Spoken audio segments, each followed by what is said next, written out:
I'm pretty well rounded in the industry. I'm not just giving opinions as a business owner. I give opinions as a consumer.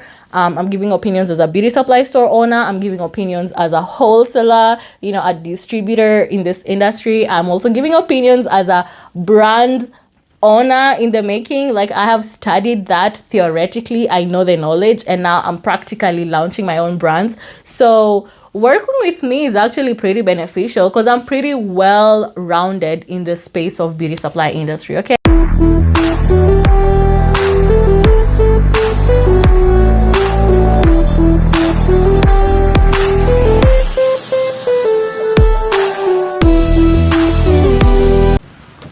Hi, what's up? Once again, this is Kathy, the Beauty Supply Insider, and I'm here with a hot video. Okay, so this one is actually pretty controversial. Okay, but hear me out. Okay, hear me out.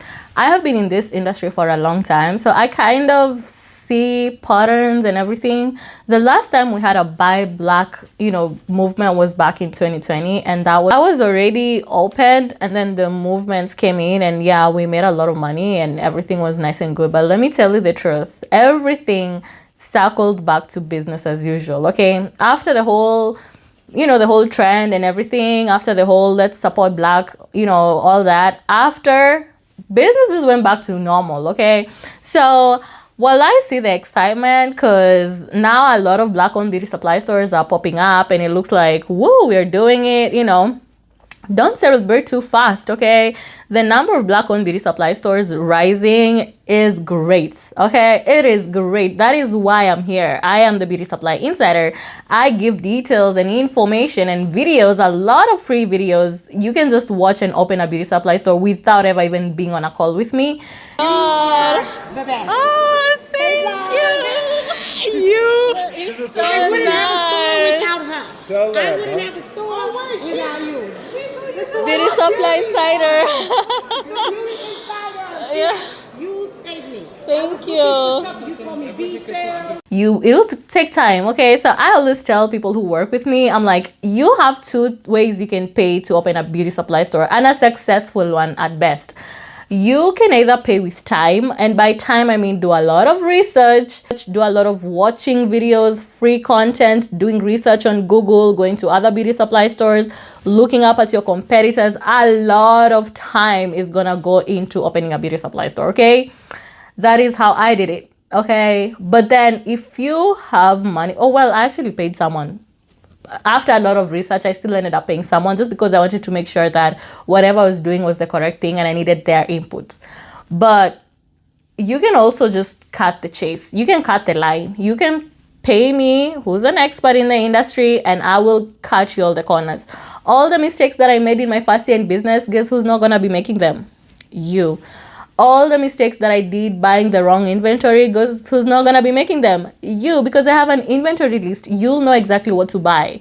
Okay, anyway, I was just saying that it's gonna either take money or time to open a successful beauty supply store, and I'm grateful that we have a lot of beauty supply stores popping up.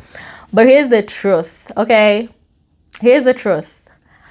I suspect that this is actually the plan. Okay, so if you have an idea of what the beauty supply industry looks like, let's assume it's I think I'm gonna put a triangle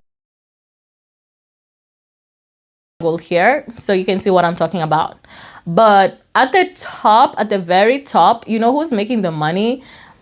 The people, the manufacturers, the brand owners, right? The owners of the company are the ones who are making the biggest chunk of money. Okay, but they're sitting right at the top. There's very few of them. Okay, there's very few brands, very few manufacturers who are sitting right at the top. Okay, and then trickling down, there's now the distributors, the middlemen, all that in the middle right there. Okay, and then at the bottom, well, not bottom per se, let's say third bottom are the beauty supply stores. Okay, and then the second last bottom are the braiders and stylists, and then at the bottom are the consumers. Okay, so if you see how the triangle is, then you see that being at the bottom, you're not really making a lot of money, but that's where we're getting in. Okay, that's what everybody's gonna get in. If you're gonna start being a consumer. That's how I was, right? I was a consumer, and then I didn't get to be a stylist that much, but I ended up being a beauty supply store owner. Okay, so I'm climbing the food chain, right? But I want you to understand where the money's at. Okay, so there's a plan. I suspect, because now it seems that we as Black consumers want to only shop from Black owned stores and only shop Black owned brands. We might be given the illusion, right, that we're shopping Black. So when people were shopping only Black owned beauty supply stores and ignoring the Asian owned and the Korean owned and the Arab owned, Indian owned, basically just only shopping Black owned beauty supply stores and not shopping the other beauty supply stores, you know what it's gonna end up being is that the industry, or let's say the system, the beauty supply industry system, is gonna allow us Black owners to open more beauty supply stores, and then we, the consumers, think that they are shopping from Black owned beauty supply stores, but then the inventory that's being sold in the store is still gonna come from Asians and Koreans and Indians and Arabs and all that. Okay, yes, there's Black owned brands. Okay, I'm gonna do a separate video on brands in the beauty supply industry and why the Black owned brands come in. They create awareness, they build a lasting product, the ingredients are great, product performs well, and then it gets bought, right? The big companies come in and buy those brands, and then we are all like, oh, they're sellout, they sold. Listen, if you're in their shoes, you're probably gonna sell too, right? Like, if you're struggling with your brand, you know, trying to get distribution, trying to get manufacturing, dealing with shipping, dealing with manufacturers overseas, dealing with distribution in the, I mean, at some point, you're just like, I want somebody else to run it, right? Even Rihanna, for example, she runs her business, right? Fenty Beauty and Savage by Fenty. She has the brand. She's the visionary of the company, right? She's Black, right? But do you know she's the company that does the distribution for her is actually the company that owns Louis Vuitton? Like, do you guys know that? So there is that kind of partnership, right? She figured if she was gonna do the distribution and everything, it's just gonna be too much, right? She would rather be the brains that creates the brand, right? Let her design the lingeries, let her design the formulas of the foundation, of the shades, let her name her products and everything, but let somebody else run the distribution, right? So while I understand why people are sad that these brands are selling out, I get it from a business owner's perspective. Like, listen, it's nothing personal. It's just business, okay? It's just business. So I have a feeling that where we are headed in the beauty supply industry, Black-owned beauty supply stores will now be a regular thing, okay? There'll be Black-owned beauty supply stores everywhere, but then the manufacturing and the distribution will still be owned elsewhere. Yes, there are other people who are coming in to be manufacturers and distributors, including me, okay? I am in the middle of launching my own product. I have mentioned this before multiple times. I am launching a hair care product and a skincare product brand. They're not gonna be the same under the same name. They're gonna be separate. And I am also reaching out to before I give more details, let me say this, that the top manufacturers of like best hair brands is like literally one company that sells to, like, let's say you wanted to launch a synthetic wig, for example.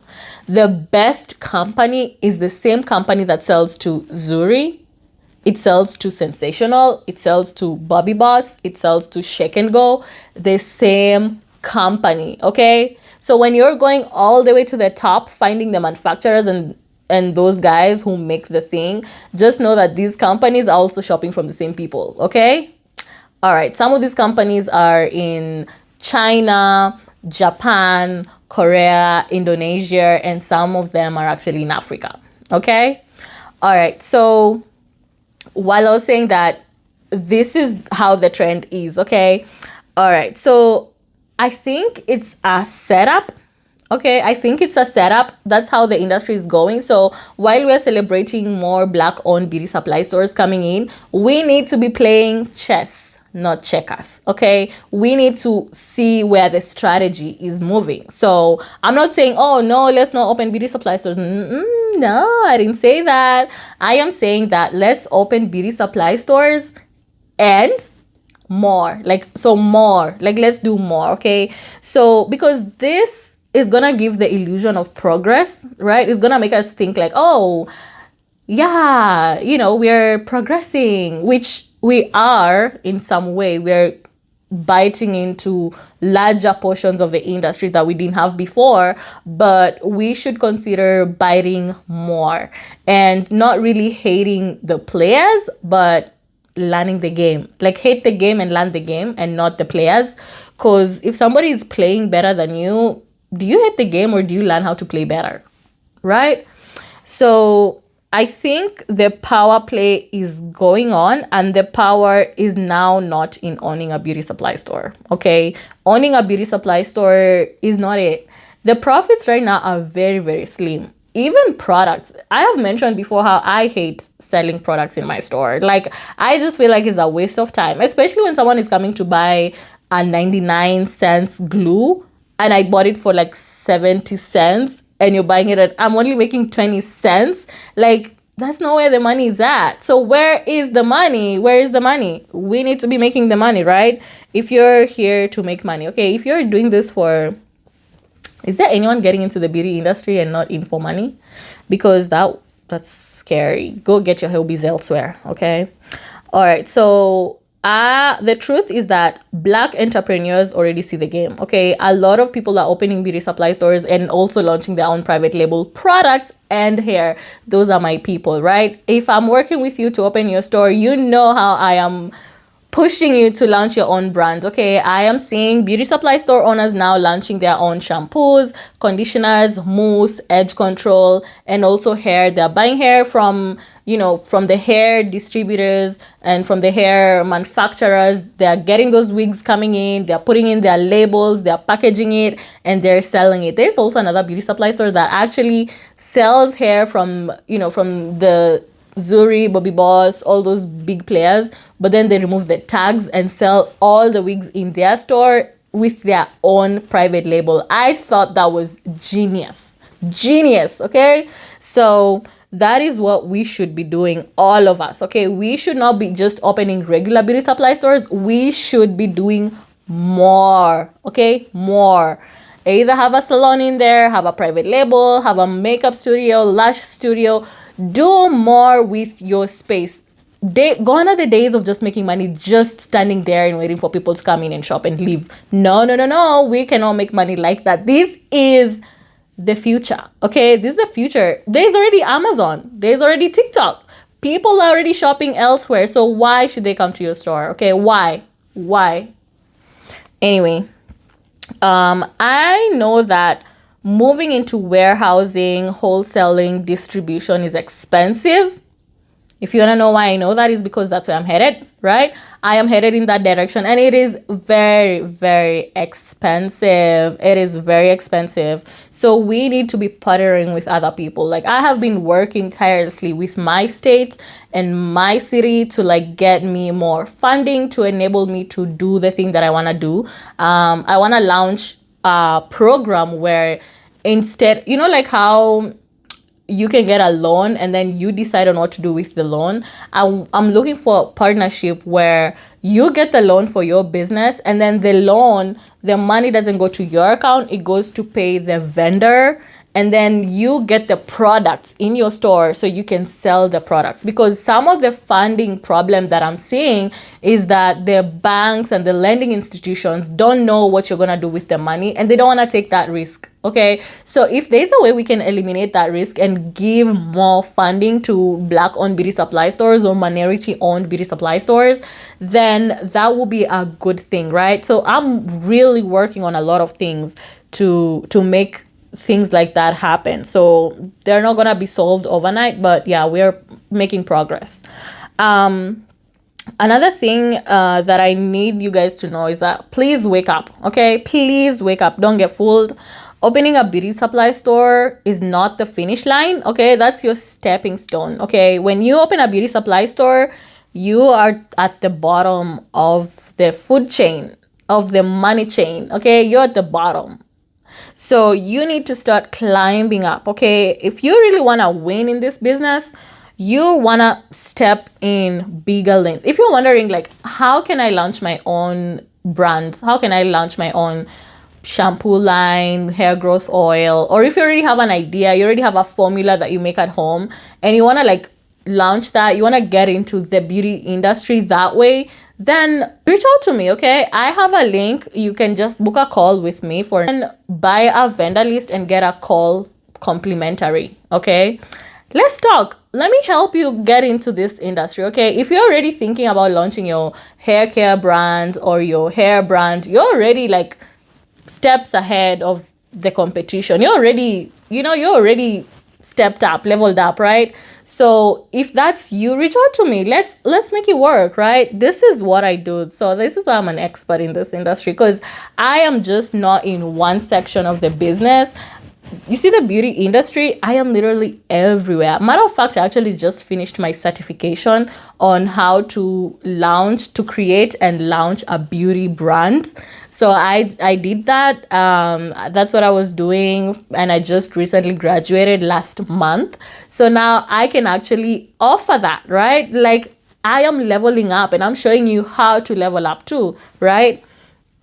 So let's step up, okay? Let's switch lanes a little bit, okay? Let's just not follow the crowd. Everybody's going this way and you're following them and you're going this way. This is my email. Reach out to me. Let's make it work, okay? I am excited that more Black-owned beauty supply stores are coming in the market, but what next? Yeah, let's talk about that what next part, because I want you to be successful in this industry, okay? All right. And if you're a braider or a stylist and you want to receive some samples, also send me an email here so that I can be able to send those over to you. Actually, I get a lot of requests, right? So I'm going to give you the samples for free, but you're going to pay for shipping. I hope you don't mind. So you'll pay the shipping. We can use the USPS postal boxes, those boxes, priority shipping boxes. So you can just pay that box and then I'll put the products in there and just ship it to you, okay? Alrighty. I hope this was very beneficial for you. I hope I didn't kill your spirits about opening a beauty supply store. I hope this actually motivated you to get into the industry and see what you can do with yourself, right? Like this is how I got into the industry, and I have been doing other things in the industry, including consulting for other beauty supply stores, consulting for manufacturers, consulting for these vendors and distributors. They reach out to me. They want to know my input. How, I'm not just serving beauty supply store owners or braiders and stylists. I'm literally serving the whole industry. I am talking to the manufacturers, the distributors, everybody in the industry. I'm talking to the consumers. So I'm pretty well rounded in the industry. I'm not just giving opinions as a business owner. I give opinions as a consumer. I'm giving opinions as a beauty supply store owner. I'm giving opinions as a wholesaler, a distributor in this industry. I'm also giving opinions as a brand owner in the making. Like, I have studied that theoretically. I know the knowledge, and now I'm practically launching my own brands. So working with me is actually pretty beneficial because I'm pretty well rounded in the space of beauty supply industry, okay? All right, thank you so much for watching this video. If this was beneficial to you, please forward it to somebody else who will benefit, and I will see you in the next one. Bye.